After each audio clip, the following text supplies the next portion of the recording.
Oh hey there, it looks like Genshin has had a really big impact on you. Like, look at your bank account, room, relationship with family, relationship status, and hygiene. I think you need help quitting Genshin Impact, and lucky for you, I kinda know how. So, welcome to my ultimate Genshin Impact quitting tutorial, created by me, a former Genshin consumer. It has been almost 2 years without Genshin Impact. In this video, I'll walk through the essential tips and tricks to build your way into living a Genshin-free gaming experience. Enough yapping, let's get right in. First, we need to know, what's the main thing that's keeping you so stuck to Genshin Impact?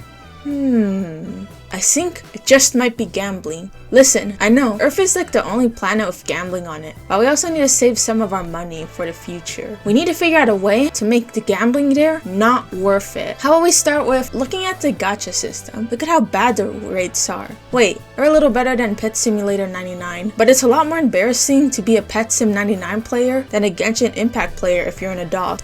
Dang it, I need to try a different strategy. Like, what if I try to convince you Genshin Impact isn't worth spending any money on? Okay, let's see. Think about what you're gambling for. Characters, or specifically, women, regardless if you're a boy or girl, either because you think the character is attractive or just enjoy the design. Now, sometimes, kinda get the appeal of the characters in terms of appearance. You know, like, we got the girl characters like Ganyu, Raiden Shogun, Bokomi, Furina, and for the guys, we got people like Zhongli, this gray hair man, and the guy that people ship him with, Nivelette, Wanderer, and Kazuha. Also, kind of unrelated, but I have a friend who like did that Kazuha sit in real life while in PE one time. Like, it's like video games in real life. Isn't that crazy? Anyways, considering there's about 90 characters in Genshin Impact, there's bound to be some flops in terms of character design. But in the most recent country added, it looks like the designs are kinda going like kinda eh. Like, why does this red hair woman with a pointy hat look like that other blue hair woman with like a pointy hat from earlier? This is kinda lame. Too bad the characters have the same personality as a piece of unseasoned boiled chicken. Most of them are just like, well,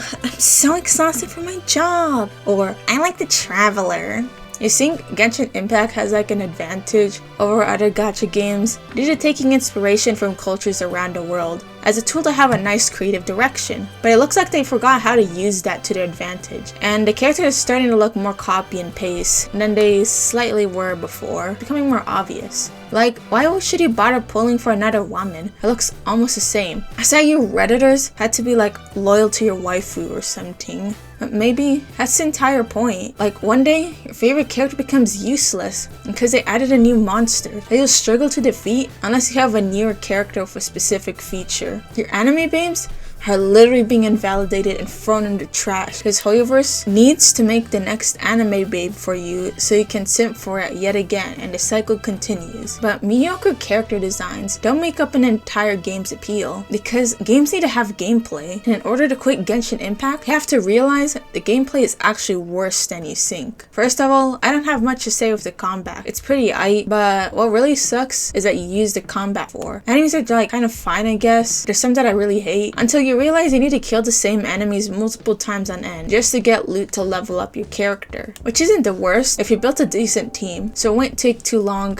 and the enemies will always respawn in like a reasonable time frame. But you know what really sucks grinding for? The artifacts. Like, imagine gambling but worse. Every stat on the artifact is not only completely randomly generated, but a substat on the artifact also upgrades at random. This means hours of mindlessly farming for a limited amount of times daily could go down to skibidi toilet in literal seconds. Like, why would you farm for loot in video games when you can farm for food and real money in real life? And all for what? After you unlock every chest, upgrade all the statues in the game, what on earth are you even supposed to do? Because beautiful, artistically crafted lands have not just become an absolute waste of storage, and the only reason you even go there is to kill some creature. Now that everything is done, you kind of just sit around waiting for the next event, where you like take a picture of a tree, or the next update that adds some land, and like the cycle continues. Or you can just spend your time in the Spiral Abyss, where you try to defeat a big crazy boss in like 1 minute, or else you don't get the full reward. And in order to achieve that, you need money, or nothing else to do in life other than play the game all the time. And even if you win the Abyss, you have to wait like another 2 weeks to do something again. I guess you could log off, but Genshin needs you to log on every single day so you can claim your daily rewards from commissions or time limited events, so you can get a couple of prima gems to use choose to gamble. But even then, sometimes there's a 50 out of 50 chance you'll not get the character you want. Meaning, all the money you burned, premiums you farmed, all went to waste. Like, doesn't that make you feel kind of like empty? Your work doesn't pay off in the end, and it's like nothing matters.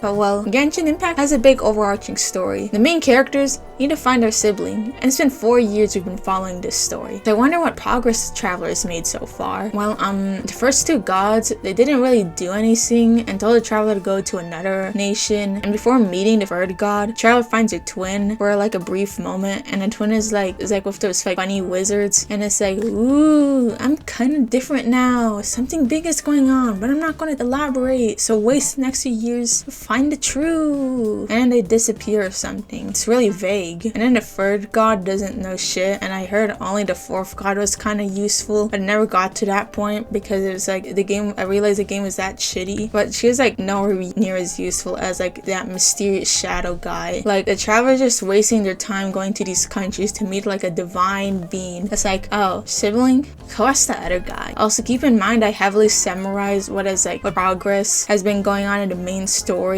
towards like the traveler's ultimate goal, and it's like the only significant stuff that's like happened that like has even like brought this traveler like 2 inches closer to their sibling. Everything else is like somewhat optional story quests or doing mandatory quests that take so long just because there's so much unskippable dialogue slop to go through. One of the last times I played Genshin Impact, I tried to do the Aranara quest, which is required to be able to unlock most of the quests in the nation of Sumeru. And it's so long and dialogue slop loaded, I felt like I was going to fall asleep. Like, what even is this game design at this point? I think the game is dead by now in some way, but I guess the player base standards are that rock bottom. And then even if they do recognize the problems, they spend their time trying to call for changes in the game that will never happen because Hoyoverse just makes too much money to care. Like, how do you expect a company that ignored probably the biggest gacha game controversy of all time and also fixed the melanin concentration of some characters? What a pointless thing to fight for. Like, so many Genshin Impact fans are so intolerant to interact with online and in real life. Like, the Genshin Impact fanbase is so insane, you could spend hours talking about how retarded they are. And after all these lame issues that are not even worth complaining about, you realize nothing ever happens. Why should I waste my time on this bruh game with bruh farming, bruh story, and bruh characters? Maybe there's another game worth looking into. Could be like a free download or a one-time purchase away to a generally good free-to-play game. Game probably doesn't want your money because you already gave it to them, or you didn't even need to, and you can gradually progress through the game without having to take out your wallet. Over time, you enjoy playing this game so much, you forget about Genshin Impact, and your standards are now too high for Genshin Impact. These other games don't punish you for not playing every day for 10 hours, and if no obligation to game all day, you can spend time enjoying life in real life.